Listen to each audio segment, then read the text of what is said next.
Hey, how you doing? This is Coach Carvel Bailey. How are you doing?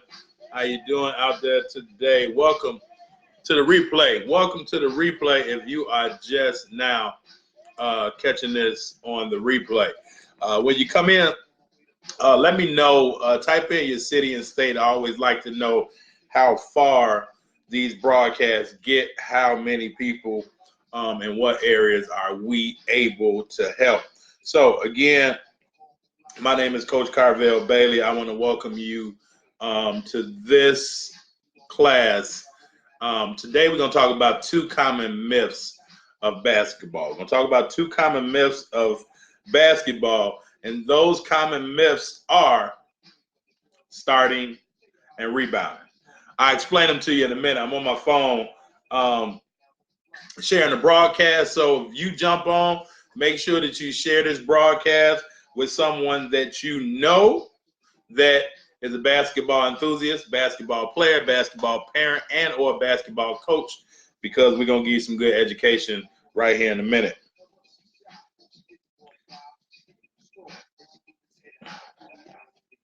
So yesterday, and this whole class today is coming from yesterday. We had the NBA. We had the NBA awards yesterday, and I didn't see the NBA awards yesterday, but I did see the kind of who won, and so that's what I want to talk about today, because it was a lot of myths debunked even in the NBA awards. Now, if you've been following me, if you know me, you know I like the NBA. I love watching the NCAA athletes, but I like the NBA, but we know that that's all entertainment. We know that that's all entertainment. But the two common myths, let's get into it. The two common myths of basketball. One, and I was speaking with a player. So this past weekend, there was a pro camp. And I went to a pro camp, guys from overseas, as well as in Canada. Scouts came out looking at guys. And so I went. I always like to go in the gym, evaluate talent, see how I can help, and just to get more information to stimulate my brain so that I can come back and regurgitate it and feed it to you and give you correct information. So at this event, I ran into a couple athletes that I know that I've worked with in the past, and one athlete, I was talking to him. His main concern was if he was going to play the first game or not. And here's what I told him. I said, the common myth with parents and players is that you have to start. You have to start. But in reality, and actually, it was 2 days in a row, because I went to a high school basketball game first. And then the next day, I went to this event for the pros. But I had the same conversation with two point guards. And here's the conversation. You don't have to start to be A, successful, and B, be a key component to your team. So many parents, so many players get upset. They get all uptight if my kid isn't starting. Well, here's what I told them. And I'm going to keep this short and sweet today. Here's what I told them. Coaches, at the end of the basketball games, put the players in the game that they feel that can best help them win. A lot of times, those players are not the starters. And so how does this equate to the NBA awards? I'm bringing it all together. Well, first of all, the NBA awards yesterday, Lou Williams won the six-man award.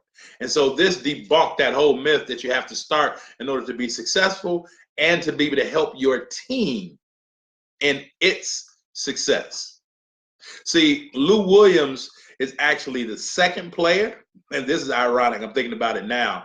We have 2 seconds. Like, we have 2 things that happened twice in this NBA awards yesterday. So Lou Williams is the second player to three-peat, or to win six-man of the year 3 consecutive times. And the other person that did that is actually Jamal Crawford. Now, it's funny that they both played for the Clippers. when they saw a lot of their stardom.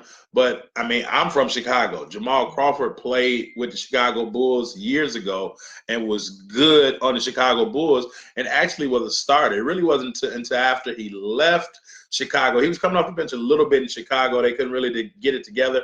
But after he left, he embraced his role. So players, parents, hear me. Please hear me. It's okay if your son or your daughter, your athlete, does not start. It's okay if they don't start. Only 5 players can start. But guess what? Only 5 players can finish. The question that I always ask is, which 5 would you like to be part of? Do you want to be part of the starters or part of the finishers? I myself, I like to be part of the finishers. I want to be in the game when it's winning time. So understand that there isn't, like, don't get so caught up with I want to start. I want to start. I want to start. It's 12, 13, 15 players on a team for a reason.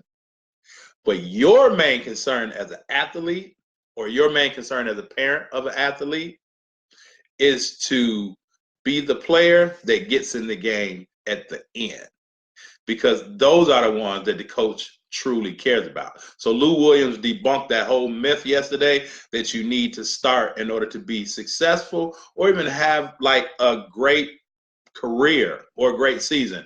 And Lou Williams did it 3 times. Jamal Crawford did it 3 times as well. So that's the first myth.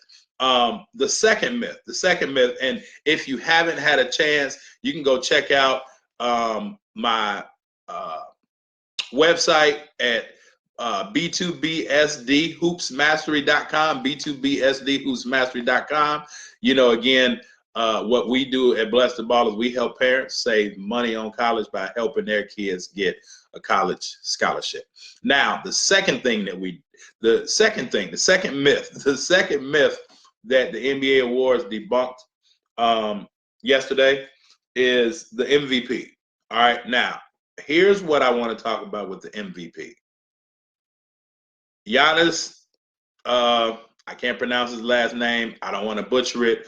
Adetokounmpo, I butchered it anyway. But Giannis won the MVP.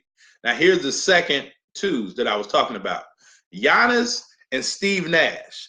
Those 2 players are the only 2 players since the lottery has been around, as we know it, the lottery and the draft. Those are the only 2 players that have won MVP that was drafted the lowest. Both of those were drafted like around 15th or something, but that's the lowest draft pick since the NBA started the lottery to win the MVP. Now, what does that say? That says that no matter what anybody thinks, no matter what anybody believes about you starting out, has nothing to do with what they think or believe about you after the fact. So now with 5 years in, 4 years in, and 15th pick, even though that's great for some people, but again, when we talk about MVPs since the lottery, it's generally like those lottery players, the first 8. So this is a person that wasn't part of the lottery that was the MVP. Other than Steve Nash, it hasn't been done. So that tells me as a coach that my job is to instill the growth mindset into my players to understand that if you put in the work, the results will come. That's basically all that a growth mindset is. If you put in the work, the results are going to come, irregardless to other players or other individuals that may have a fixed mindset. It is the way that it is, and I'm going to get what I'm going to get because of what I already have or can do. And then those are the ones that don't really work. And this is what we see sometimes with the entitlement generation and all. They want to listen to what people have said about them going in, and then they may not get any better by the time they come out. All right. So 2 myths is that you have to start. And the other myth kind of goes with the first myth, is that you have to be like a lottery pick in order to be the most valuable person, not only on your team, or in your conference, but in the league in which you play in. All right. Now, I'm gonna give you guys a bonus. I'm gonna give you guys a bonus because I'm feeling good. The sun out, again, hey, we ain't seen the sun in a long time. So I'm gonna give you a bonus. This is the third myth. And this came up. I was reading a post, I was reading an article. I'm in, lots and lots of groups, basketball groups, and I was getting a recap about one of the events this weekend where all the high schools was at, and it was a great commentary. But the one thing that stood out was the one thing that all those teams need to improve on, about 8 or 9 teams, was rebounding. Now, here's what I say about rebounding. Rebounding is another myth with basketball. Now, before you get into what do you mean? Rebounding and free throws will win you championships. If you want to get more playing time, rebound in basketball. I'm not saying that rebounding is not necessary in basketball, but the myth of rebounding is this. You have to practice rebounding all the time. The myth is you have to have the greatest rebounding drills in order to have the greatest rebounding team. That's a myth. In my eyes, that's a myth. And here's why. Because I probably stopped drilling rebounding drills so much about maybe 5-6 years ago, because I understood, looking at the history of great rebounders, they all did 3 things. They all had an understanding of the importance of getting a rebound.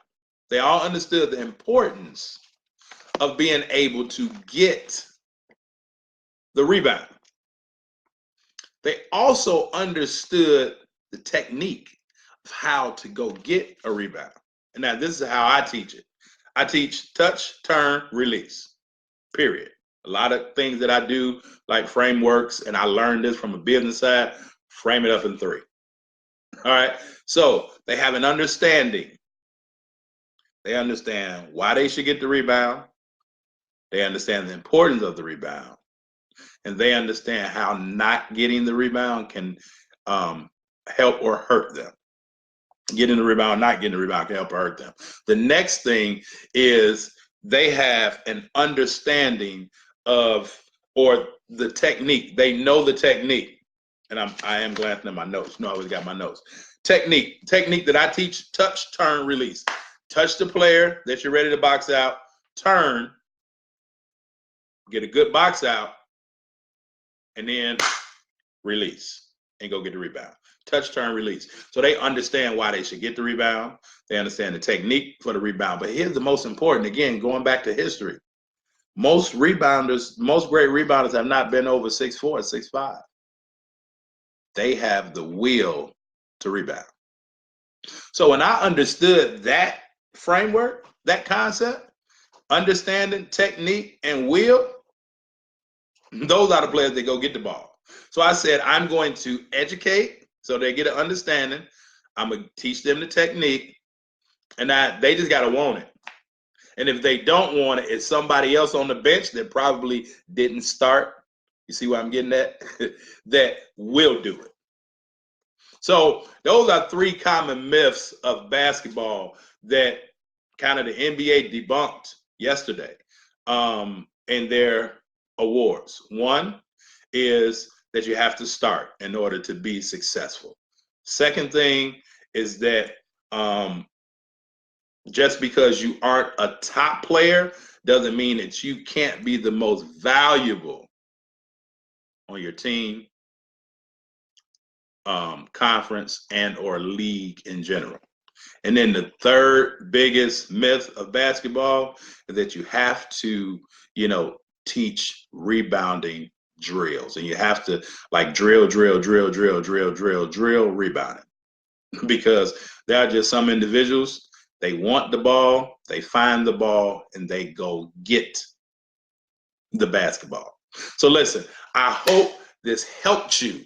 All right, share this with somebody else that loves basketball, can use this information and be able to help them and or their athlete improve. Make sure that you go and check out my YouTube page at Coach Carvel Bailey. Like and subscribe to my Facebook page at Coach Carvel Bailey, as well as my Instagram at Coach Carvel Bailey. We do have Twitter. I guess it's time to get back on there, maybe. But go into one of our forums in which you can stay plugged into us to get information like this on a consistent basis. And you can also sign up for our email list. The best one for you to sign up, I'm going to drop it in the link, is www.b2bsdhoopsmastery.com. Go there, sign up, you get on our email list and get great information. All right, so talk to you guys later. Peace.